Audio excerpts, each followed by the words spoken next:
जय गुरु जी। जय गुरु जी संगत जी। गुरु जी इस रहमत चैनल पे आप सभी संगत का स्वागत है। आज का सत्संग बहुत ही खास सत्संग है। गुरु महाराज की पुरानी संगत कमांडर शर्मा अंकल का सत्संग। आप सबसे विनती करूंगी इस सत्संग को पूरा और अंत तक जरूर सुने, क्योंकि एक खास संदेश महाराज का है उन सभी अंकल के लिए जो जिंदगी में आगे बढ़ना चाहते हैं या तरक्की करना चाहते हैं। ये सत्संग आप बाकी संगत तक के साथ भी ज़रूर साझा करें, क्योंकि महाराज भी कहते हैं कि बांटना ज़रूर चाहिए, बांटने से आपकी ब्लेसिंग्स दुगनी होती हैं। आप सबसे विनती ये भी करूँगी संगत जी कि महाराज से सिर्फ़ और सिर्फ डायरेक्ट कनेक्शन बनाइए। आजकल बहुत देखा जा रहा है कि संगत किसी न किसी संगत के पीछे रहकर या उनसे प्रभावित होकर उन्हीं को आगे रख रही हैं, लेकिन संगत जी इसके चलते महाराज दूर हो जाएंगे। ऐसा ना करें। चलिए सुनते हैं अंकल का सत्संग। जय गुरु जी।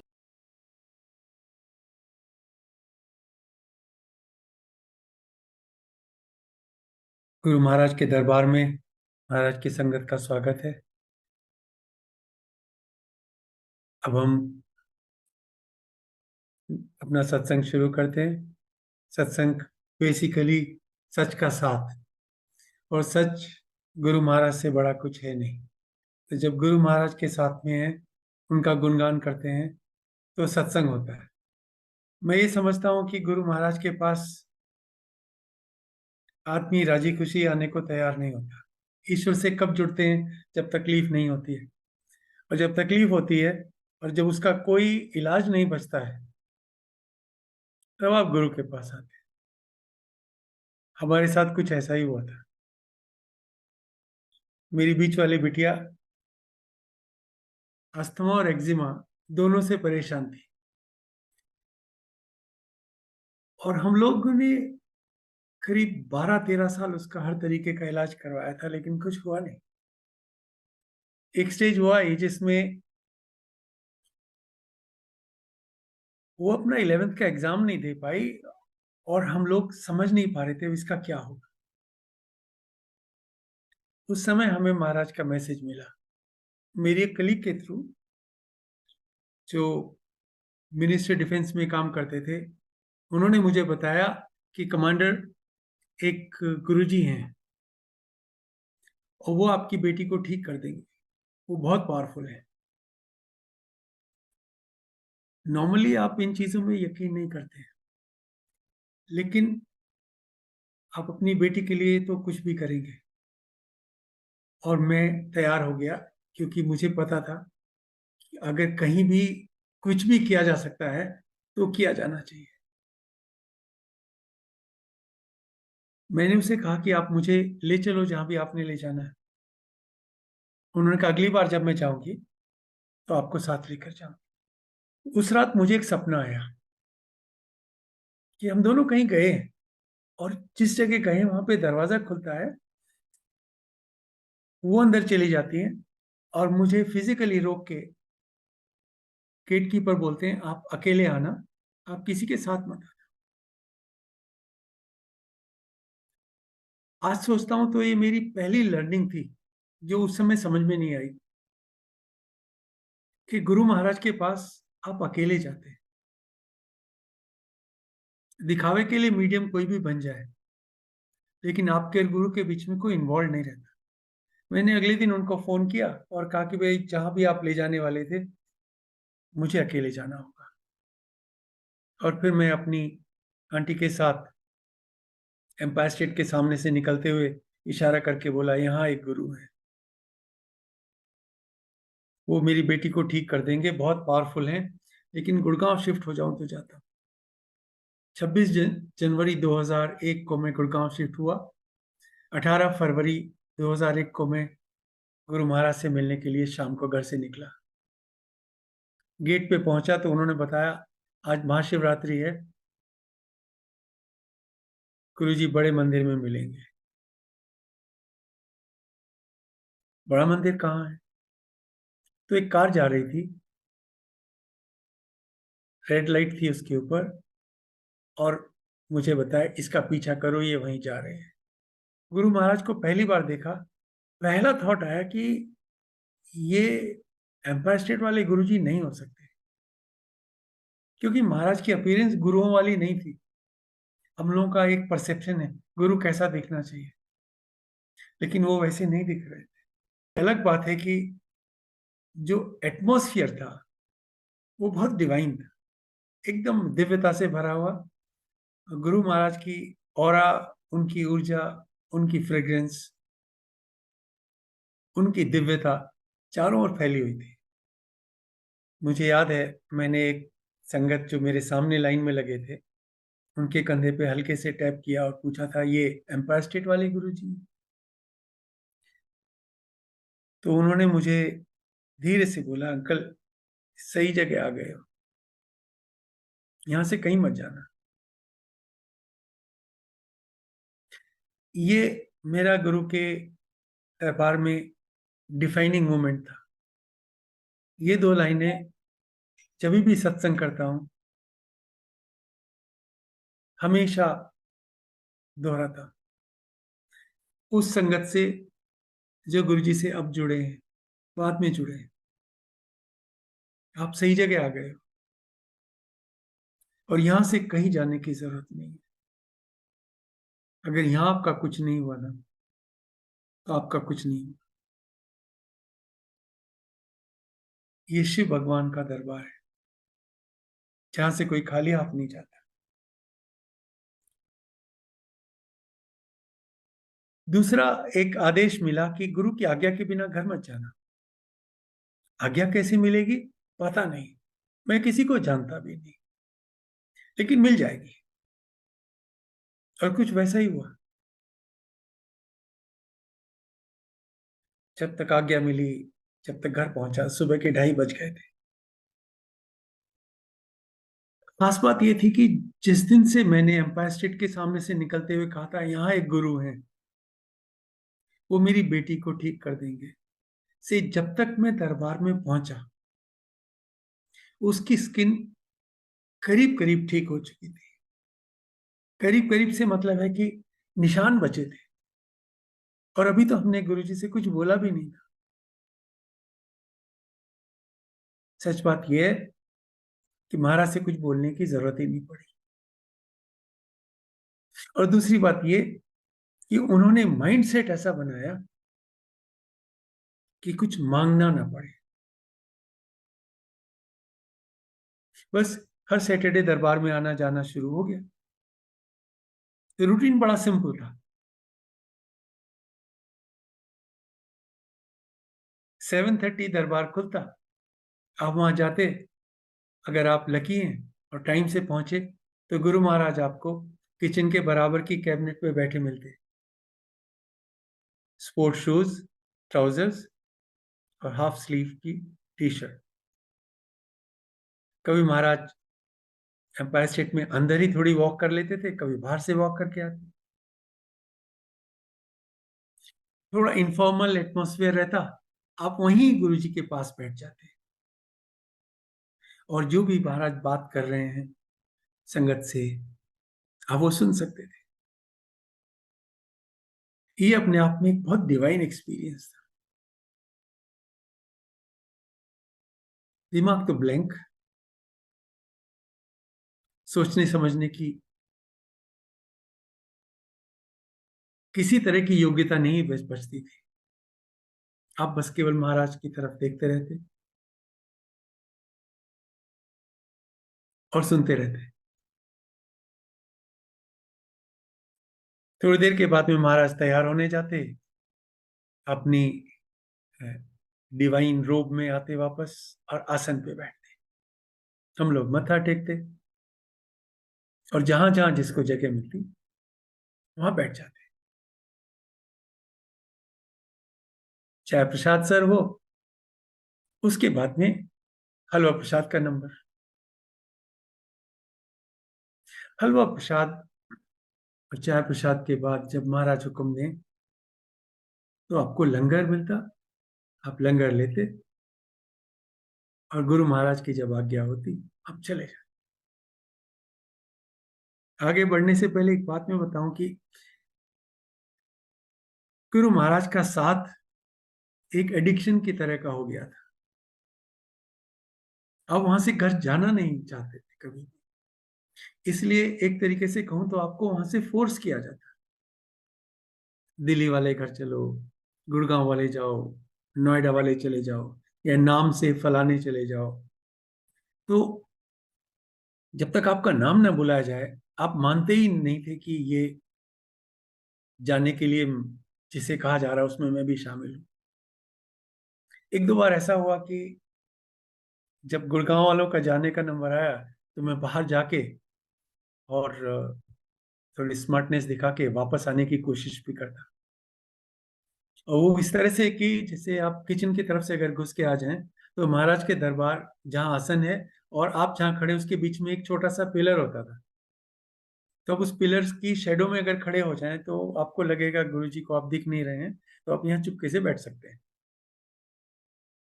ये काम मैंने 2 बार किया, और दोनों बार हुआ ऐसा कि मैंने अपने घुटने ही मोड़े थे कि महाराज की वहीं से आवाज आई, कमांडर घर जाओ। आप हमेशा पकड़े जाते, क्योंकि गुरु को सब पता है, आदेश हो गया तो हो गया। और फिर हम ऐसे गायब होते जैसे हमने ना कुछ सुना ना किसी ने कुछ कहा। और ये एक बड़ा प्यारा सा एक संबंध बन गया कि आपका महाराज के पास आना, उस दिव्य आभा को, ऑरा को एब्जॉर्ब करना, लंगर लेना, और गुरु महाराज की ब्लेसिंग्स के साथ में अपने घर को जाना। और ये काम केवल मैंने शुरू किया था, मेरी आंटी अभी उसमें शामिल नहीं थी, क्योंकि उन्हें नहीं लगता था कि मैं कोई ढंग का काम कर रहा हूं। और ये बात सच है, घर की महिला ये जानना चाहते आदमी जहां जा रहा है, ये उसे कहाँ ले जा रहे हैं। ऐसा तो नहीं कि ये बीवी बच्चों को छोड़ के, काम धंधा छोड़ के बोलेगा मैं अब गुरु के पास जा रहा हूँ और मैं वहीं रहूंगा। और उन्होंने मुझे बाद में बताया कि वो काफी डरी रहती थी कि मैं जब वापस आता कि किसी न किसी दिन मैं आऊंगा, कि मैं अपना सामान लेने आया हूँ और अब मैं गुरु के पास ही रहूंगा। तो मैं समझ सकता था, इसलिए उसने मुझे एनकरेज नहीं किया, लेकिन कुछ बोला भी नहीं। मैं अकेला जाता रहा। महाराज ने मुझसे कभी बात नहीं की। मैं दूर बैठता था और मैं देखता था सारी संगत गुरु से किसी न किसी रूप में कम्युनिकेट करते थे। कोई चरण दबा रहे हैं, किसी गुरु जी कुछ पूछ रहे हैं, किसी को कुछ बता रहे हैं, किसी के बारे में याद कर रहे हैं, जो हैं वो, जो नहीं है वो भी कुशल पूछ रहे हैं, आशीर्वाद दे रहे हैं, देख रहे हैं। मेरी तरफ ऐसा कुछ होता नहीं था। तो समय के साथ मुझे एक फील आई कि शायद मैं डिजर्व नहीं करता इधर रहना। ये लोग जो यहाँ हैं, जो गुरु की सेवा में हैं, ये अलग लेवल के हैं, और मैं शायद उस लायक नहीं। इसलिए मैं कभी कुछ भी गड़बड़ नहीं करता था। ऐसा नहीं होना चाहिए कि मेरी कोई गलती पकड़ी जाए और मुझे यहाँ से बाहर कर दिया जाए। तो मैं जितना पीछे हो सकता था उतना बैठता, महाराज के रूम के दरवाजे के पास, म्यूजिक सिस्टम के पास में बैठा रहता था, नीची निगाहें रखता, और कभी गुरु महाराज की तरफ देखने की कोशिश भी नहीं करता। ये अलग बात है कि जीवन में वो सारी चेंजेस आने लगी थी जो आपके जीवन में तब आनी चाहिए जब आप किसी डिवाइन से जुड़ जाते हैं।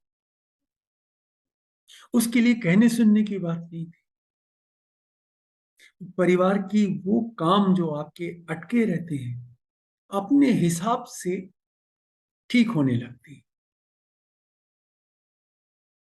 रोजमर्रा की चीजों में आपको गुरु महाराज का इन्फ्लुएंस दिखने लगता।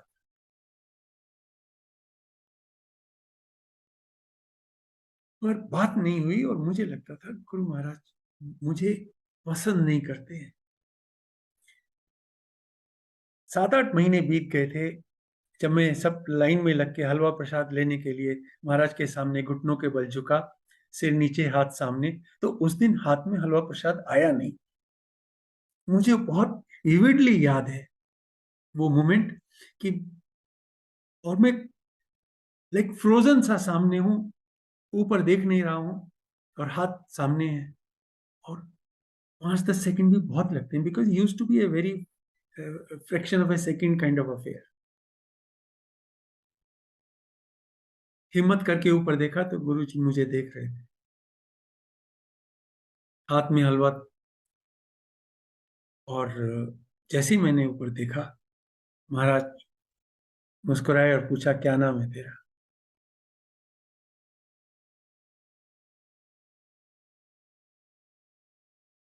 पहला थॉट तो ये आया कि हलवा नहीं मिलने वाला है और अब शायद तुम्हें बोलेंगे जाओ यहां से। और वो थोड़े स्माइल कर रहे थे, इसलिए इतना डर नहीं लगा। मैंने उन्हें बताया, गुरुजी मेरा नाम राजकुमार है। क्या करता है? मैंने बोला, गुरुजी मैं फौज में कमांडर था, रिटायर हो गया। महाराज ने मेरे हाथ में हलवा रखा और बोले, आ जाया कर।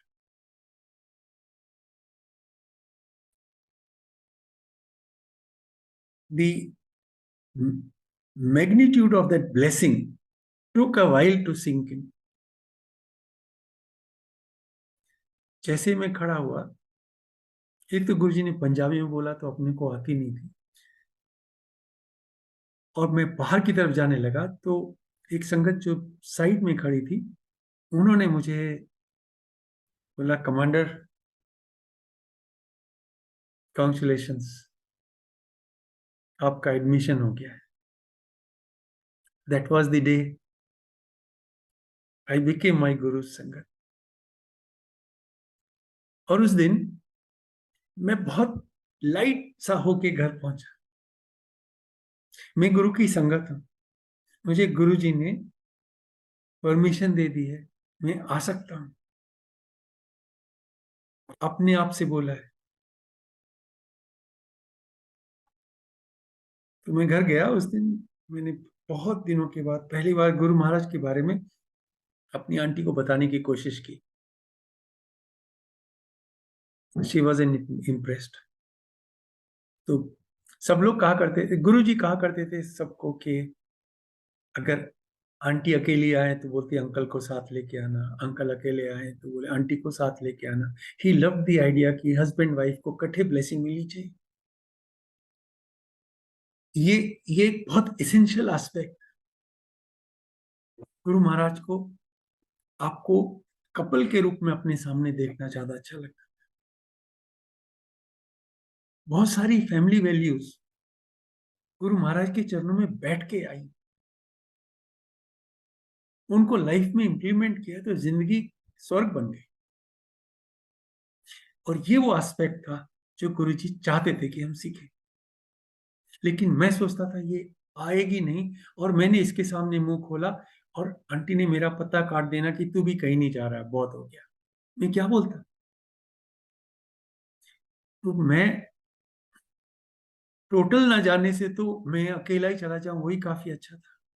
और मैंने सोचा महाराज डिसाइड करेंगे ये कब आएगी। लेकिन यकीन मानिए, गुरु महाराज से कभी कुछ बोला नहीं, हिम्मत ही नहीं, जबान नहीं खुलती थी, गला चोक हो जाता। लेकिन सही चल रहा था, लाइफ एकदम से सेट हो गई थी। सैटरडे को जैसे अपनी बैटरी चार्ज की, अगले सैटरडे तक के लिए आप charge, and then you come back again. So life became Saturday to Saturday. एक बार क्या हुआ, महाराज पंजाब चले गए, और क्योंकि संगत आपस में बात नहीं करती थी और मैं तो किसी से कुछ कहता ही नहीं था, मुझे पता ही नहीं चला गुरुजी पंजाब गए हुए। तो एम्पायर स्टेट का गेट बंद रहता, मैं वहां मत्था टेकता चला था। कई सैटरडे ऐसे चले गए। मुझे सपना आया, महाराज मुझे कह रहे तू अब भी वहां मत जा, 14 अप्रैल को आना, ये 2002 की बात है, मैं वहीं मिलूंगा। मैं सुबह उठा तो बहुत एक्साइटेड था। महाराज का सपना पहली बार आया था। मैंने सोचा आंटी को बताता हूँ, इम्प्रेस हो जाएगी। मैंने उसे बताया मुझे गुरुजी का सपना आया और उन्होंने मुझे ऐसा ऐसा बोला। ये कुछ बोली नहीं, मुझे मुझे देखती रही बस। उसके बाद मैं 14 अप्रैल को गया और मुझे पता चला 13 को गुरुजी पंजाब से वापस आए थे। 14 को पहली संगत थी और महाराज का कहा हुआ बिल्कुल सही था। इस बार मैं घर आके फिर बोला, आपको पता है सपने का? आज गुरुजी मंदिर में आए थे और 13 तारीख को आए थे और 14 को पहली संगत। मुझे लगा पहली बार आंटी थोड़ी इंप्रेस हुई, कुछ तो है। उसके बाद काफी समय बीत गया। एक दिन सुबह आंटी बेड के किनारे पे जगी हुई बैठी थी। सुबह के 5 बजे होंगे, मैं जगा। मैंने पूछा क्या हो गया?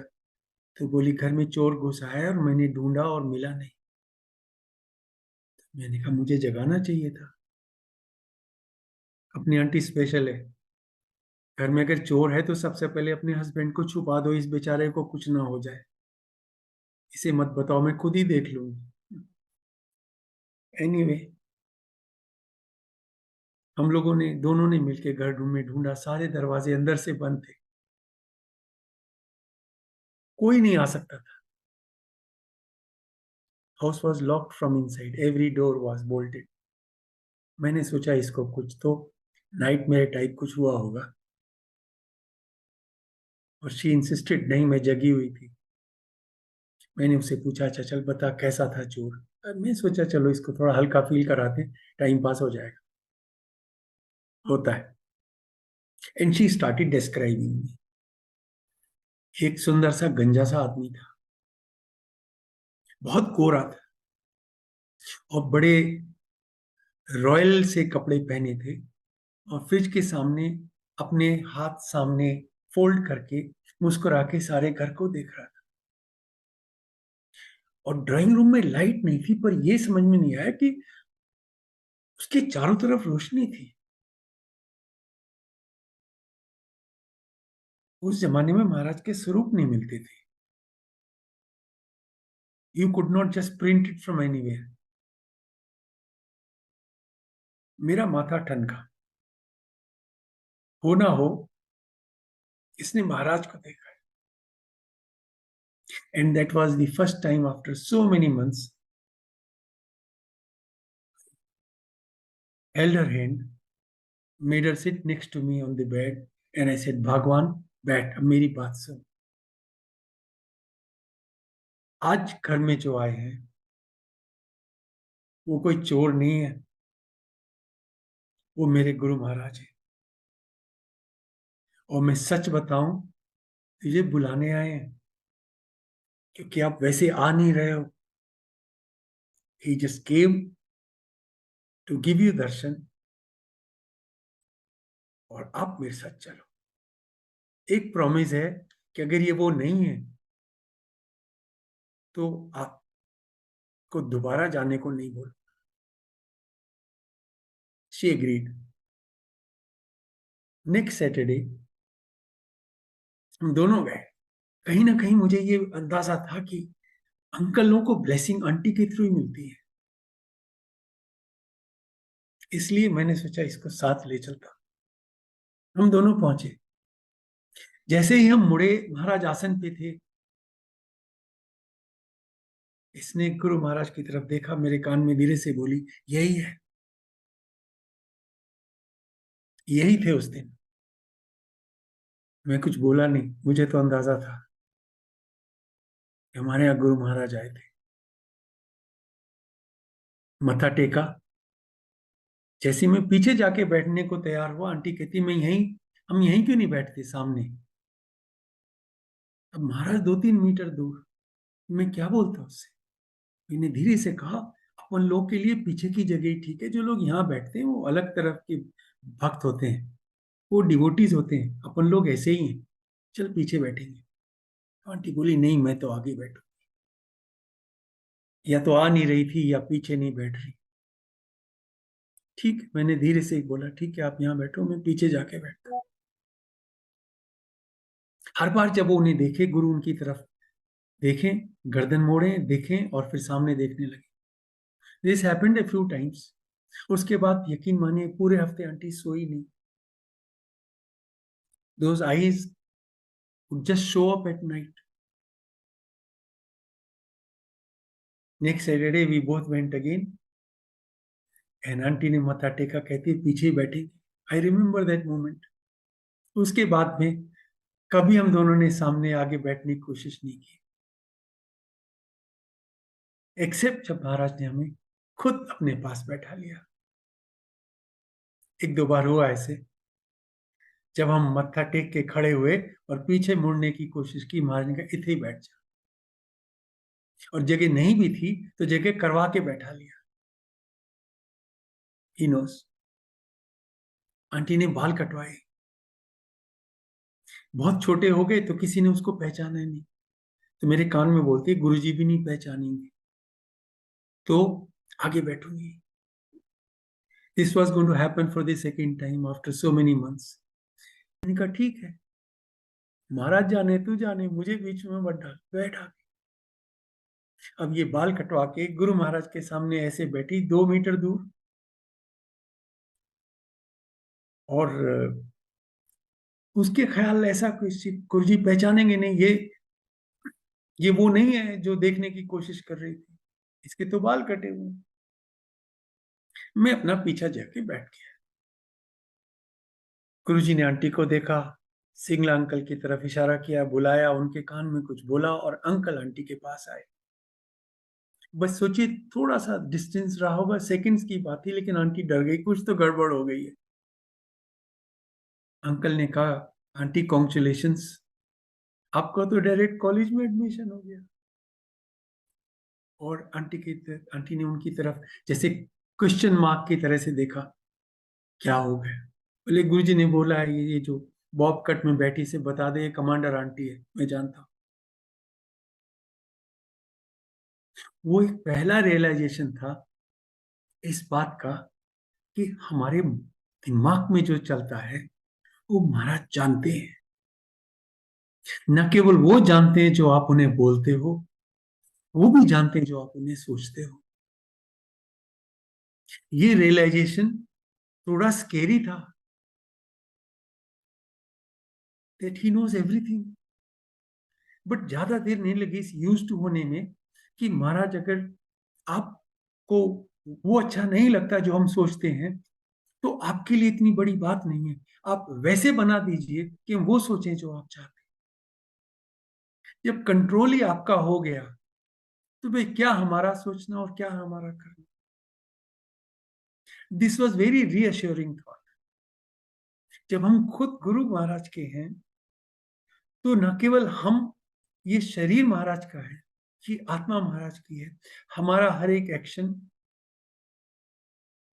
हमारा हर एक विचार, everything that we do, we don't know, everything that we think and we avoid belongs to him. Without Maharaj we are nobody. और जब कुछ है ही नहीं तो क्या अच्छा क्या बुरा, क्या अपना क्या पराया, जो है महाराज का है, संभालो, हम तो आ गए। And that is how that calmness started to arrive. It took time, but slowly slowly वो सब कुछ खत्म हो गया। एक तरीके से अपनी खुद की इंडिपेंडेंट आइडेंटिटी नहीं बची, है ही नहीं। टाइम लगता है लेकिन होता है, इसमें आपको कुछ करना नहीं है। गुरु से जुड़ने की जो फीलिंग है ना, वो बता ही नहीं जा सकती। सत्संग से ये एश्योरेंस हो सकती है, फिर इसको स्वाद आया है तो मुझे भी आएगा महाराज, मैं भी लाइन में हूं। गुरु से डायरेक्ट जुड़ना जरूरी है, आपको कोई गुरु से जोड़ नहीं सकता। कितना भी ज्ञानी हो, कितना भी भगत हो, कितना गुरु महाराज से जुड़ा हो, वो नहीं जोड़ सकता। और आप अगर किसी दूसरे से जुड़ गए तो ऐसा हो गया कि आपको, जैसे मान लीजिए ट्रेन है, आप अगर किसी बोगी के पीछे जुड़ गए तो वो बोगी जहां जुड़ेगी आपको वहीं जाना पड़ेगा। उसने अगर गलत इंजन पकड़ लिया तो आपकी वाट लग गई। आप खुद इंजन से जुड़ो, क्योंकि आप बोगी से पूछोगे इंजन कैसा दिखता है, वो अपने से अगली वाली बोगी से पूछेगा, और 4-5 बोगी के बाद में तो किसी को दिखेगा ही नहीं कि कौन कहाँ पे है। You will just see A train of bogies, उलझ के रह जाओ। सुनो सबकी, इज्जत सबकी करो। संगत है, गुरु महाराज की संगत है, रिस्पेक्टेड है, मगर गुरु तो गुरु, जुड़ना महाराज से है और किसी से नहीं। कितना कितना भी सूरमा हो, वो अपने लिए है जो है, और आप अपने लिए हो जो है। हम इकट्ठे दिखते हैं और हमारी यात्रा यूनिक है, अपनी है। गुरु महाराज से डायरेक्ट जुड़े। इससे मुझे एक सत्संग याद आया। मेरे कलीग थे, फ्रेंड थे, 20 साल के मित्र। उनका प्रमोशन नहीं हो रहा था, मिनिस्ट्री ऑफ फाइनेंस में थे। हम्म। और मुझसे बोले कि राजकुमार, किसी को जानता है यार, मेरा खुद का मिनिस्टर मेरी फाइल पे बैठा है। तो मैंने कहा जानता तो हूं, मेरे साथ चल। ही कुडंट बिलीव, मैं उसे महाराज के पास ले आया। मैंने कहा यहां मत्था टेक ले, सारी फाइलें क्लियर हो जाती हैं। एक बात बताओ, हमारी महाराज सुने ना सुने, अगर किसी को लेके गए ना तो इज्जत रख लेते थे फिर। सो मैंने महाराज को बताने की कोशिश की कि ये कौन है। सो अब सोचो, he did not let me complete my sentence. तो उसका वकील है, नहीं महाराज, पीछे बैठ जा। और फिर उसके साथ डायरेक्ट गुरुजी ने बात की। 15 दिन में उसका प्रमोशन हो गया। महाराज ने उसको बोला कि 31 दिसंबर को बड़े मंदिर में आना। रिक्वेस्ट करने के 15 दिन के अंदर सारा काम हो गया, मगर वो महाराज के पास आए नहीं।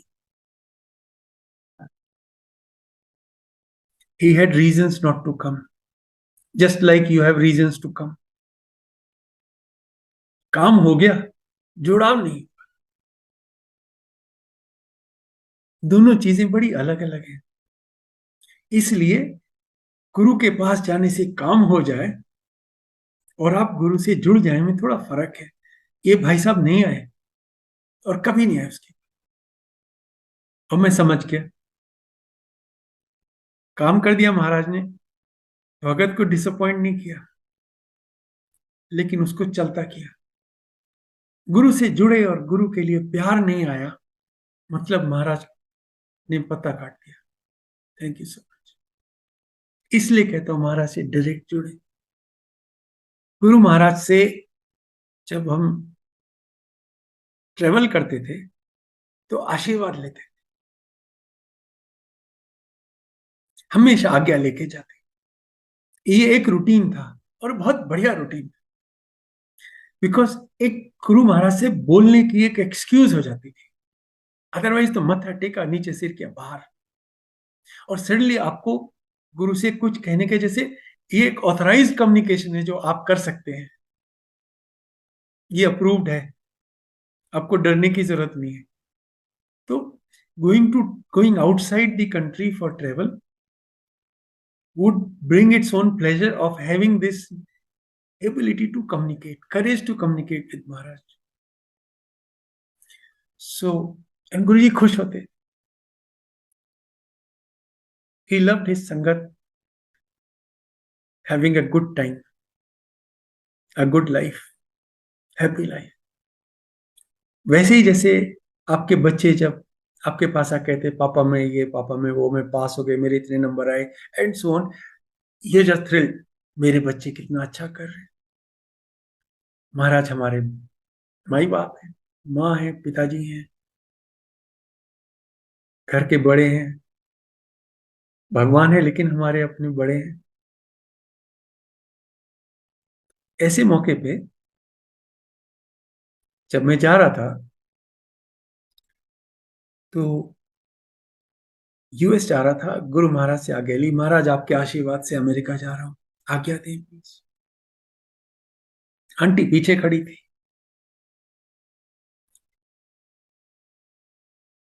आंटी की तरफ इशारा करके बोले, इसे ले गया तू? अब मैं काम पे जाता था, मैं आंटी को कहाँ ले जाता? तो मैं कुछ बोला नहीं, मैं तो समझ गया था कि पकड़ा गया। लेकिन आंटी ने फौरन बोला, गुरुजी मुझे नहीं ले जाते ही। तो महाराज ने मेरी तरफ देख के कहा, ले जाना फिर, क्या हुआ, ले जाओ उसे भी। मैंने हाथ जोड़े और मैंने कहा, जी गुरुजी, और क्या कहता। फिर आंटी की तरफ देख के कहते हैं, ये तुझे लेके जाएगा। और हम दोनों चले गए। और मैं तो जा ही रहा था, आंटी का तो वीजा भी नहीं हुआ था, मैं कैसे ले जाता। फिर मैंने सोचा ठीक है, महाराज ने बोल दिया, आंटी का दिल रख दिया, मैं काम करके आता हूँ, बात आई गई होगी। अमेरिका से वापस आके मैंने माथा टेका, और कुछ नहीं। आंटी को पूछते हैं, तुझे ले गया था? आंटी ने बोला, नहीं गुरुजी। मुझे देख के बोले, and this time in a very stern voice, ले जाना फिर, क्यों यार, लेके जा। मैं डर गया, गलती हो गई, चोरी पकड़ी गई। मैंने बोला, जी महाराज लेके जाऊंगा, इस बार लेके जाऊंगा। And then Guruji turn to aunty ji, ये इस बार तुझे लेकर जाएगा।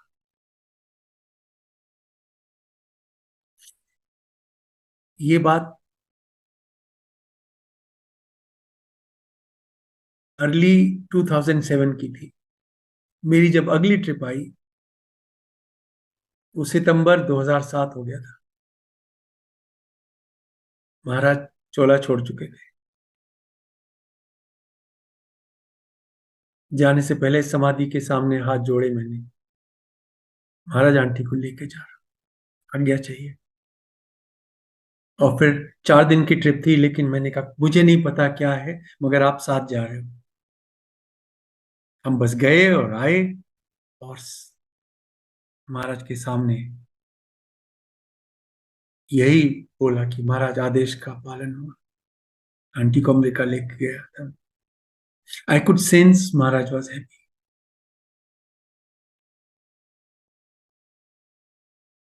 इसी तरीके से एक बार मैंने 2 लॉकेट बनवाए महाराज के स्वरूप के साथ, और ये 2006 की बात है, एंड 2006। महाराज के पास में उनको लेके गया ब्लेस कराने के लिए। महाराज ने हाथ में लिया और बोले, किस किस के हैं? मैंने कहा, गुरु जी एक मेरा है और एक मेरे दामाद का है। तो आंटी की तरफ इशारा करके बोले, और आंटी का? मैं फिर पकड़ा गया। आंटी का तो लॉकेट हमने सोचा ही नहीं। अब मैं सिर नीचे को रखे, मुंह ऊपर को देखा ही नहीं। महाराज ने उसके बाद कुछ नहीं बोला, समझ गए मैसेज जा चुका है। और मैंने कुछ नहीं बोला, लेकिन प्रेस करके जो लॉकेट वापस मिले, मैंने आंटी से बोला, तेरे भी जब तक नहीं बनेंगे तब तक मैं इन्हें नहीं पहनूंगा।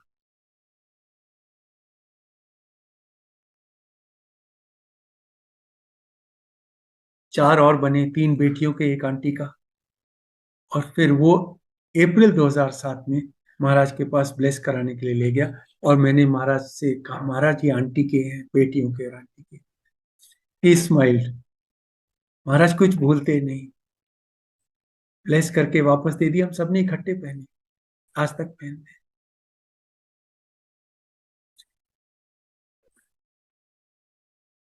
आप इन चीजों को लिंक करके देखिए। गुरु महाराज का इंसिस्ट करना कि आंटी को साथ लेके आओ, अकेले मत आओ मंदिर में, आशीर्वाद लेने के लिए। कहीं बाहर जा रहे थे तो आंटी को साथ लेके जाओ। लॉकेट बनवाने थे तो उसका भी होना चाहिए। ये सब किधर पॉइंट आउट कर रहा है? पहले हम खाली सुना करते थे।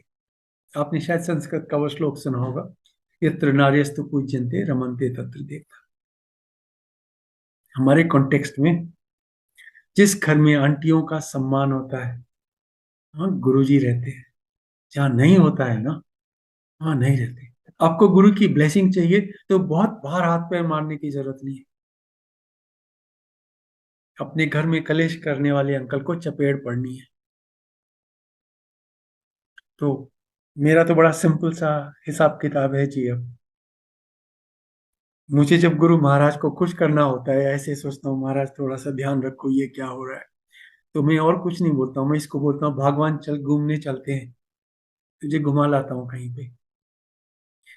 तो 3 दिन 4 दिन इधर उधर घुमा के वो खुश हो जाती है। वाके वापस महाराज को बोलता हूँ गुरु जी आंटी को घुमा लाया हूँ, थोड़ा ख्याल करो। सो हर चीज घर में ही लग जाती है। ज्यादा हाथ पैर मारने की जरूरत नहीं होती। तो मुझे नहीं पता कितने अंकल लोग सुनते हैं ये मैसेज। सारे होने अंकल लोगों के लिए हैं और सुनती हैं सारी आंटियां। तो बेसिकली गुरु महाराज परिवार को ब्लेस करते हैं। तो आज के सत्संग के टेक अवेज जो हैं उनको शुरू से गिनाना शुरू करूं। सबसे पहला ये कि गुरु आपको अपने पास बुलाते हैं, आप नहीं चाहते। और जब तक गुरु नहीं बुलाते आप कुछ भी कर लें, आप गुरु महाराज से नहीं जुड़ने वाले हैं। गुरु महाराज को पाने के लिए कोई रिचुअल नहीं है। गुरु का कनेक्ट दिल का कनेक्ट है। आप और कुछ नहीं कर सकते, अगर केवल प्यार कर सकते हैं गुरु से काफी है। बाकी अगर कुछ आता कि नहीं आता कोई बात। सत्संग करते हैं तो शेयरिंग जरूर कीजिए, बाकी चीजों में भी इतना खुशी। अपने घर में अपनी आंटी के साथ प्यार से रहिए।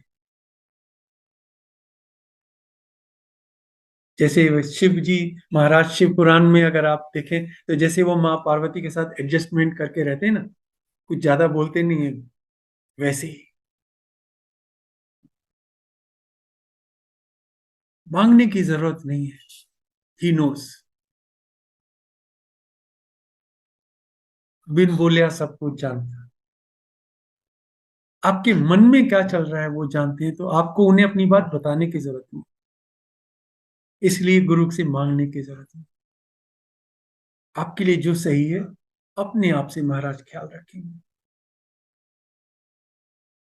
गुरु महाराज से जुड़िए, ना संगत से, ना मेमोरेबलिया या चीजों से या रिचुअल से, बल्कि मैं तो यहाँ कहूंगा गुरु के और आपके बीच में तो आपको खुद भी नहीं होना चाहिए। औरों की तो बात बहुत दूर की है। और ऐसे एटमॉस्फेयर में जिसमें आपके और महाराज के अलावा कोई नहीं है, इससे बढ़िया कनेक्शन का कोई दूसरा तरीका नहीं है। I'll just conclude with that little song from 1942 love story, and that is how that connect is. वो उस पिक्चर में किस लिए गाया वो जाने, लेकिन मुझे उससे क्या मैसेज मिला वो मैं आपको सुनाता हूँ। Song goes like this.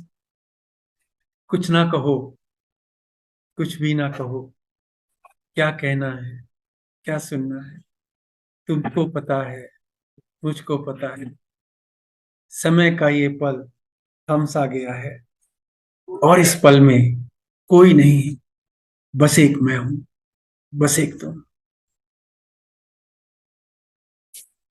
महाराज के साथ जुड़े रहें, महाराज से प्यार करें, महाराज की कृपा हम सब पे हमेशा बनी रहे, इस प्रार्थना के साथ में। जय गुरु जी। संगत जी, thank you for staying with me. जय Guru ji. Thank you so much uncle. बहुत ही प्यारा सत्संग हम सभी संगत के साथ साझा करने के लिए।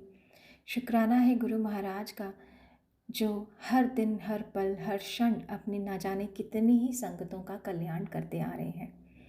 उम्मीद करूँगी कि हमेशा की तरह आज भी संगत को अपनी बहुत सारी उलझनों के, बहुत सारे प्रश्नों के उत्तर ज़रूर मिले होंगे। संगत जी, गुरु महाराज इसी तरह अपनी कृपा दृष्टि हम सभी पर करते रहे, इसी कामना के साथ जय गुरु जी। शुक्राना गुरु महाराज।